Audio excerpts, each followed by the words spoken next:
El Pasquín de la Rosa. El Pasquín de la Rosa. Un podcast presentado por Alonso Rosa.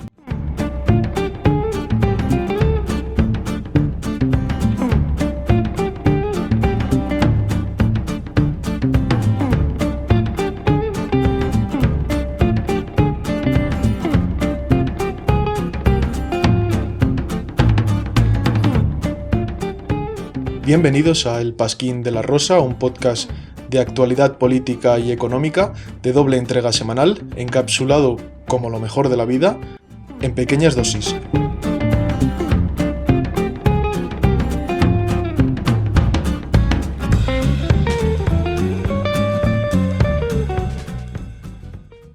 El Pasquín de la Rosa.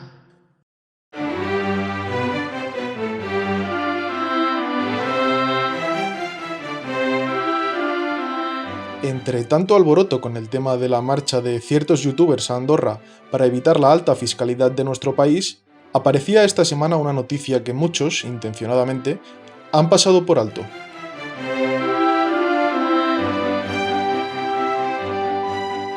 Y es que los datos del paro en nuestro país han vuelto a traernos malas noticias, cosa que desde hace años viene siendo algo habitual. La tasa de paro en España ha subido casi el triple que en Europa tras la pandemia de coronavirus. La cifra de parados ya ronda los 3,7 millones de personas, y esto, como ya veremos más adelante, son las cifras más optimistas.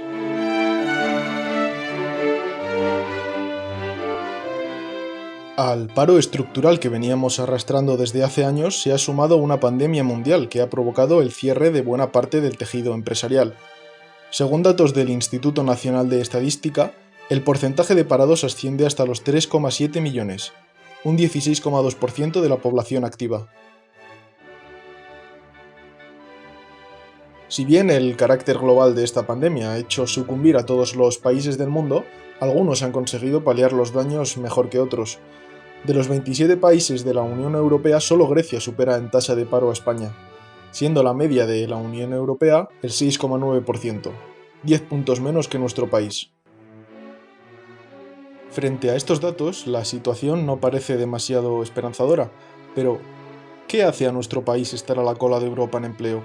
¿Cuáles son las causas? ¿Hay soluciones? Hoy, en El Pasquín de la Rosa, desempleo, la gran lacra española.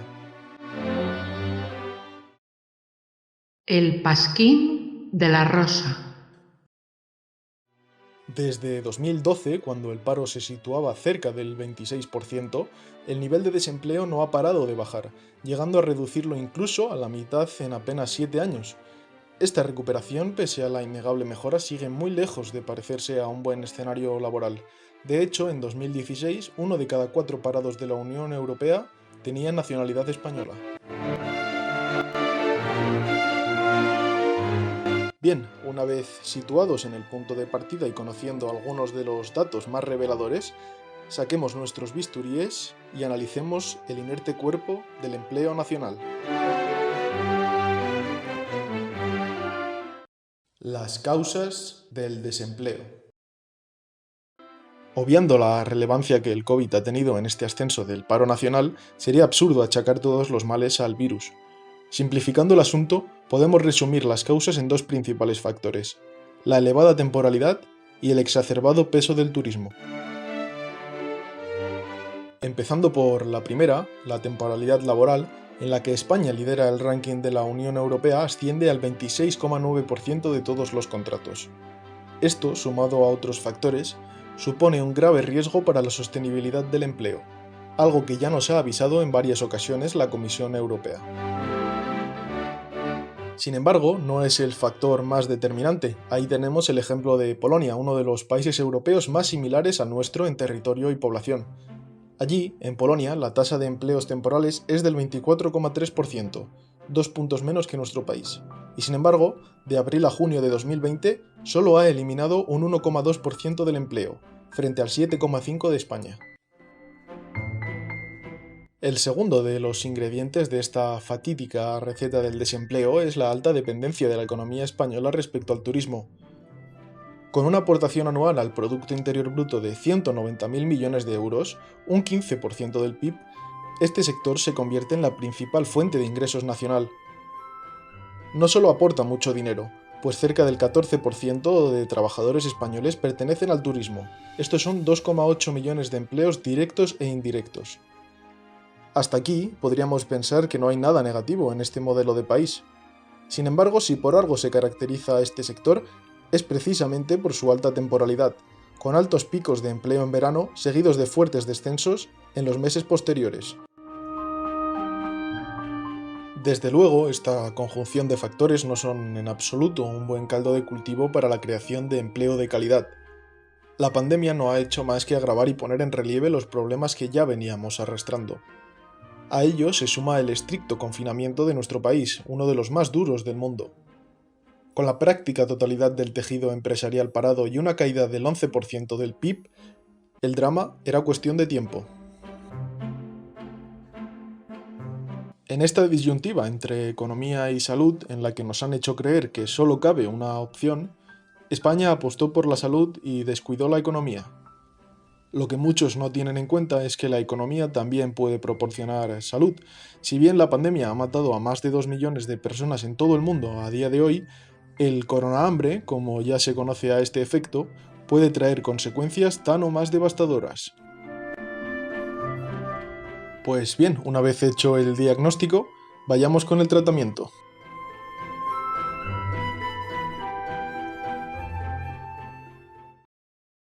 ¿Existe alguna solución? Aquí, como en todo, cada maestrillo tiene su librillo, y las propuestas varían ampliamente. Sin embargo, existe cierto consenso en algunas medidas que mejorarían la situación.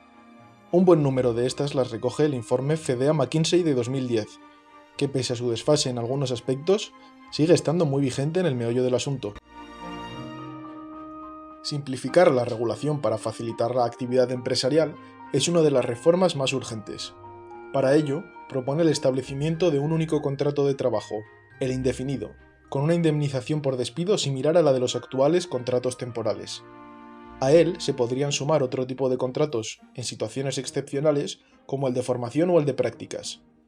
Por otro lado, muchos sectores empresariales exigen que este cambio implique una reducción de la indemnización por despido, lo que agilizaría, en su opinión, el mercado laboral. La segunda medida tiene que ver con apoyar a las empresas en su comercio exterior, en particular con el mercado asiático. Esta es otra de las materias pendientes. El mercado de exportaciones español se ha centrado durante décadas en el continente europeo, especialmente en Francia y Alemania, que copan el 26% del total de exportaciones. Asia, y en particular China, son hoy día el más apetitoso escenario para el comercio. Con un crecimiento exponencial que parece encaminado a erigirse como la primera potencia mundial, China es un mercado aún por explorar para el empresario nacional, pues en 2019 este país solo supuso el 2,19% de todas las exportaciones de nuestro país. La tercera medida tendría que ver con la elaboración de una profunda reforma laboral. Esta reforma se ha visto dinamitada cada legislatura por la incapacidad de acuerdo entre los partidos políticos. Dejar atrás la temporalidad, buscar empleo estable y crear un marco óptimo para el empleo de calidad han de ser las bases de esta reforma. Probablemente la más sustancial de estas pautas sería la de reconducir la industria del turismo. Este peso excesivo del sector turístico en nuestro PIB pone en grave riesgo la sostenibilidad de la economía debido a su carácter estacionario. Ello, sumado a los bajos sueldos que ofrece el sector, hacen de este modelo de país algo muy poco eficiente. Para cambiar la situación se ha de reconducir el modelo empresarial, enfocándose en nuevos modelos de negocio como la industria tecnológica o la de energías renovables. Los servicios empresariales como la consultoría, contabilidad, ingeniería o servicios jurídicos son en España una parte mínima del Producto Interior Bruto respecto al resto de la Unión Europea. Además, están bien pagados, son productivos y de alto valor añadido. Solo con ponerlos en la media de la Unión Europea, el informe afirma que se podrían crear cerca de 2,5 millones de empleos. La última de estas medidas que plantea el informe es probablemente la más polémica de todas ellas. Se trata de la reducción de las cotizaciones a la seguridad social, una de las peticiones básicas de las asociaciones de empresarios. Nuestro país, junto con Francia, son los países donde las cotizaciones sociales que pagan los empresarios suponen un mayor peso. Reduciendo estas cotizaciones, los empresarios se verían con una mayor capacidad de contratación y permitiría un crecimiento de la compañía que acabaría repercutiendo positivamente en sus trabajadores.